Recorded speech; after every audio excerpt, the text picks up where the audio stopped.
අපේ ඒ පූර්විකාව මෙසේ සටහන් කරමු. සිහිනය ජයග්‍රහණය සහ නුඹ. සිහිනය යථාර්ථය වෙත හඹා යන උත්සාහවන්තයාගේ නොබසුබස්නා චින්තනය සිහිනය. ජයග්‍රහණය සැබෑ වූ අරමුණක කෙලවර හදවතේ යශෝරාවය ජයග්‍රහණය. නුඹ ඉතිහාසය අලුතෙන් ලියූ ප්‍රෞಢ දේශයක ජයග්‍රාහී වත්මන් කොටස්කරුවෙකි නුඹ.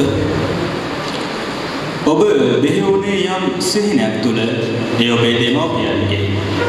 ඔබ එසවුණේ යම් සිහිනයක් තුළ ඒ ඔබේ දෙමව්පියන්ගේ. ඔබ හඹා ගියේ යම් සිහිනයක් පසුපස ඒ ඔබේ. ඔබ ඉටු කරේ යම් සිහිනයක් ඒ ඔබේ වගේම අපි සියලු දෙනාගේ. 2012 අධ්‍යයන ප්‍රතිසාධක පත්‍ර උසස් පෙළ විභාගයේ ගණිතාංශයෙන් දිවයිනේ විශිෂ්ටතම ප්‍රතිඵල ලබාගත් ආදරණීය සොයුරියනි. ගණිතයේ දේශයට ඔබ ලබා දුන් ගෞරවය වෙනුවෙන් ගණිතයේ දේශයේ අභිමානවත් විශිෂ්ටයෙන් නැගීමේ මහා මංගල්‍යය අනවිභවනී 2012 මෙසේ ආරම්භන වගයි.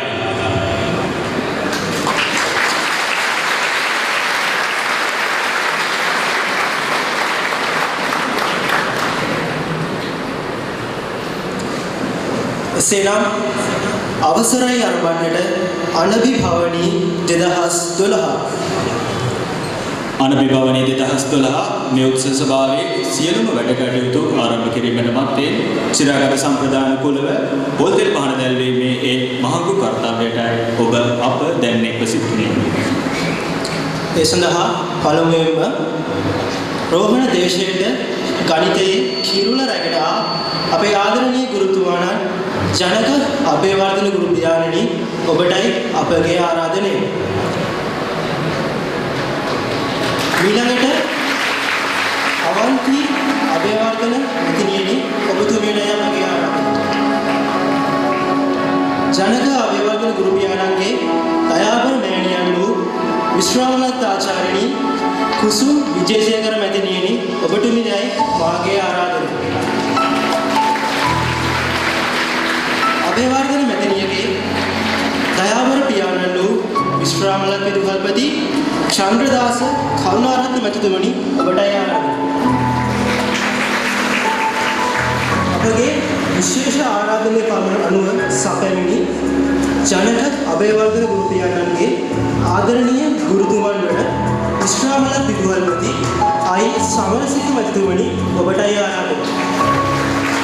ඒ වගේම ආරාධනා කර සිටිනවා 2008 අධ්‍යයන පොදු සහතික පත්‍ර උසස් පෙළ විභාගයේ ගණිත අංශයෙන් ගාල්දිසික ප්‍රථම ස්ථානය ලැබූ උදාරක වික්‍රමසිංහ කුමරුවනි ඔබට ඒ වගේම 2008 අධ්‍යයන පොදු සහතික පත්‍ර උසස් පෙළ විභාගයේ අම්බෝතල දිස්ත්‍රික්කයේ ගණිත අංශයෙන් ප්‍රථම ස්ථානය ලබාගත් ලක්ෂිත ප්‍රභාත් විජේසිංහ කුමරුවනි ඔබට ඒ වගේම 2007 අපොස උසස් පෙළ විභාගයේ ගණිත අංශයෙන් මාතර දිස්ත්‍රික් ප්‍රථම ස්ථානය ලබාගත් ලක්ෂිත චතුරංග කුමරුවනි ඔබට ඒ වගේම 2009 අධ්‍යයන පොදු සහතික පත්‍ර උසස් පෙළ විභාගයේ මාතර දිස්ත්‍රික් ප්‍රථම ස්ථානය ලබාගත් සුබෝධ චාල්ස් කුමරුවනි ඔබට ඒ වගේම අනුබි භවනී 2012 උත්සව සංවිධායක මණ්ඩලය වෙනුවෙන් 2011 වර්ෂයේ පොදු සහතික පත්‍ර උසස් පෙළ විභාගයේ ඉංජිනේරු පීඨ වරම්ලකට ලහිරු රංගන කුමරුවනි ඔබට පැමිණ සිටින දෙමව්පියන්ගේ එක් අයෙකුට 2012 ප්‍රයගලාවේ සහෝදර සහෝදරයනි ඔබේ එක් අයෙකුට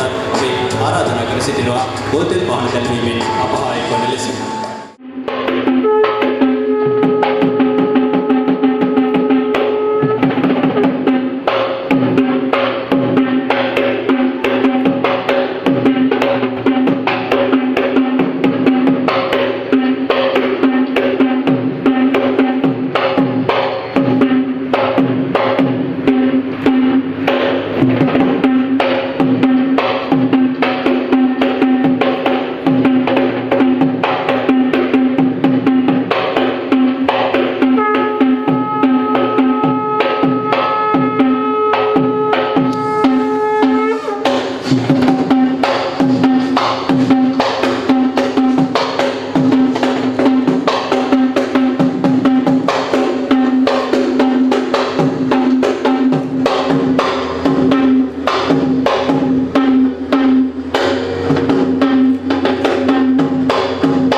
අද අපි ඔබ සියලු දෙනා මේ ධර්මායතනයේ එකතු වෙලා තියෙන්නේ යම් විශේෂ හේතුවක් නිසා.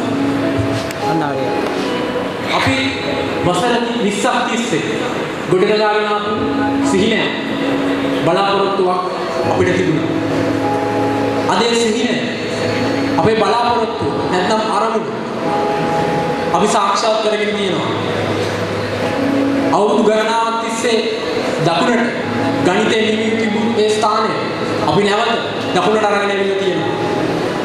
ඒ වගේ මොහොතක ඒ සතුට සමරන්න තමයි අද අපි මේ විදියට එකතු වෙලා ඉන්නේ. පසුගිය වසර 20ක් තුළ ඉස්සරකට පෙර යම්කිසි සම්ප්‍රදායක් තිබුණා. අපි මේ සම්ප්‍රදාය සමතික්‍රමණය කරා. සමතික්‍රමණය කියලා කියන්නේ යම්කිසි සම්ප්‍රදායක යම්කිසි සංස්කෘතියක තියෙන වැදගත් හොඳ අංග ලක්ෂණ ඉදිරියට මතු කරගෙන එහි අනවශ්‍ය දේවල් ඉවත් කරගෙන තවත් වර්ධනය කරගත යුතු බාහිර අවශෝෂිත කරගත යුතු දේවල් අප උකහාගෙන ඉදිරියට යාම තමයි සමතික්‍රමණය කියලා කියන්නේ. අපේ සිසුන්ගේ මානසික තත්ත්වය මේ හැම දෙයක්ම සලකලා දැක්ම සංග්‍රහව යම් යම් පරීක්ෂණ ක්‍රම මේ විවිධාකාරයෙන් අපි පරීක්ෂණ කරමින් අද දකුණ ගණිතයේ දේශේ බවට නැවත වාරයක් ශ්‍රී ලංකා මාතෘභූමියේ තවුරු කරලා තියෙනවා.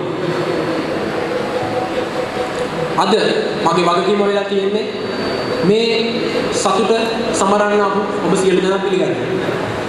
අද අපිට ආරාධිත මුත්ත නැහැ. ආරාධිත මුත්තක් නැහැ. අපිට ඉන්න ආරාධිත මුත්තෝ තමන්ගේ දුවදරුවන්ගේ ජයග්‍රහණය සමරන්න තමන්ගේ දුවදරුවන්ට ලබාගත්තු ඒ ජීවිතය දකින්න යන ජීවිතය උරුම කරගත්තු දේ දකින්න ආසාවෙන් ඉඳපු ඔබ අම්මේ ඔබ තමයි අපේ ප්‍රධාන ආරාධිත මුත්තේ. තාත්තේ ඔබ තමයි අපේ ප්‍රධාන ආරාධිත මුත්තා.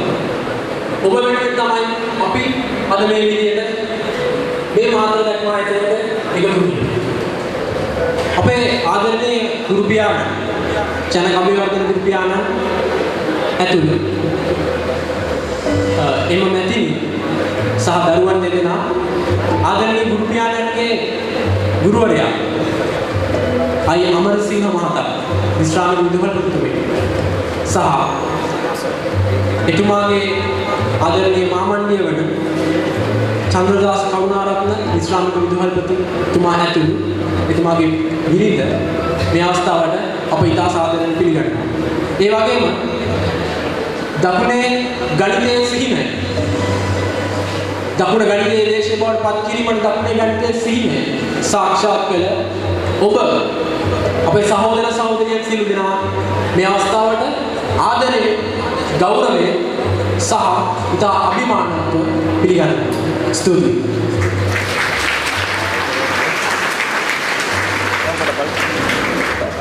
ශ්‍රී ලාංකේය ඉතිහාසයේ සියවස් ගණනාවක සිටව ඔහු ස්වකීය අනසක මේ තරණී තලය පුරාටම පැතිරුණා. ඔහු තමන්ගේ උත්සාහයෙන් සහ දැනුමෙන් මේ දේශය බුද්ධිමතුන්ගේ පාරාදීසයක් බවට පත් කළා. ඔවුන් උපන් දේශය ඔවුන්ගේ පැවත එන්න උපදින මේ දේශය අපි ගණිතයේ දේශය වශයෙන් හඳුන්වමු. එසේනම් අපි නරඹමු මේ දකුණ ගණිතයේ දේශය.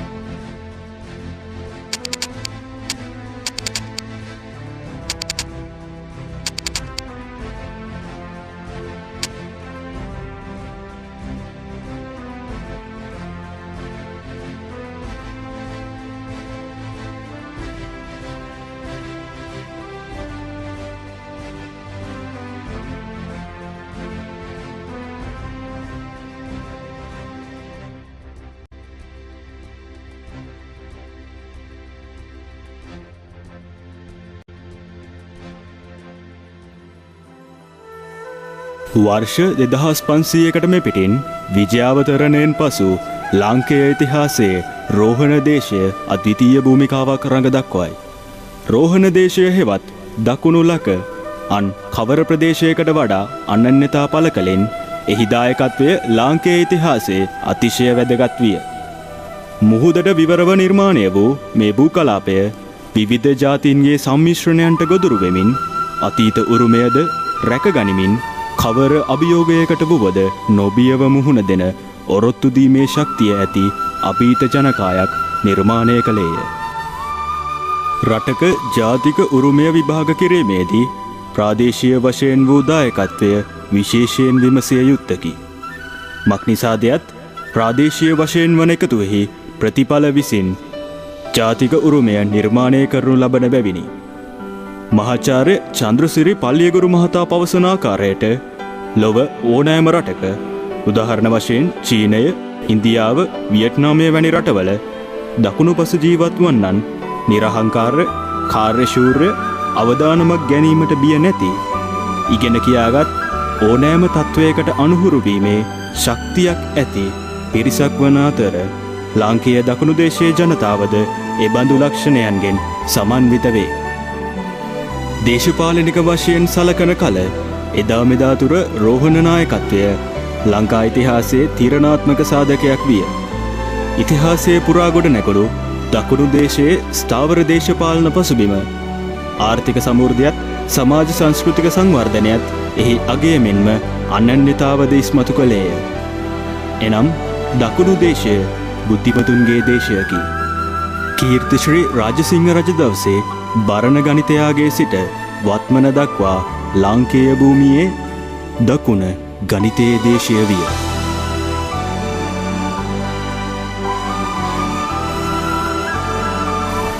ඒ බව තවදුරටත් සනාත කෙරමින් දකුණු පළාතේ ගාල්ල, මාතර, හම්බන්තොට යන දිස්ත්‍රික්කවලින් ගණිතංශයෙන් උසස් පෙළ හදාරා විශ්වවිද්‍යාල වරම් ලබන දකුණේ ශිෂ්‍ය පිරිස අතීතයට සාපේක්ෂව ඉතා ඉහළ ප්‍රමාණයක් වී ඇත.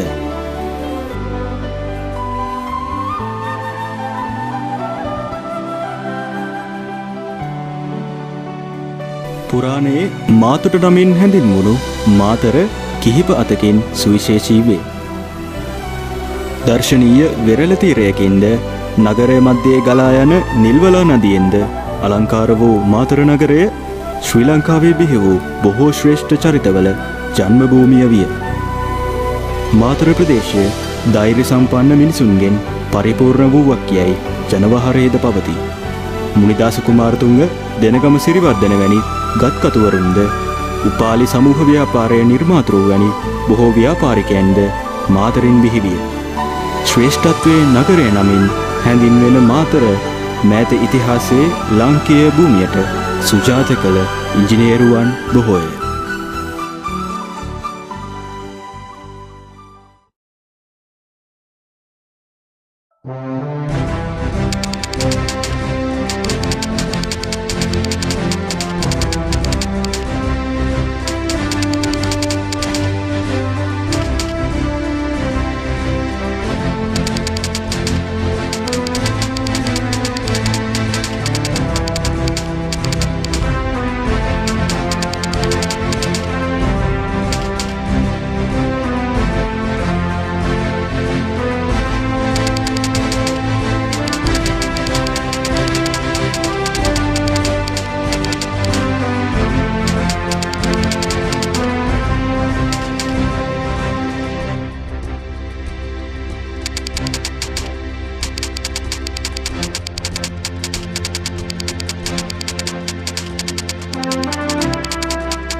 දකුණේ අගනගරය වන ගාල්ල ලෝක උරුම නගරයකි.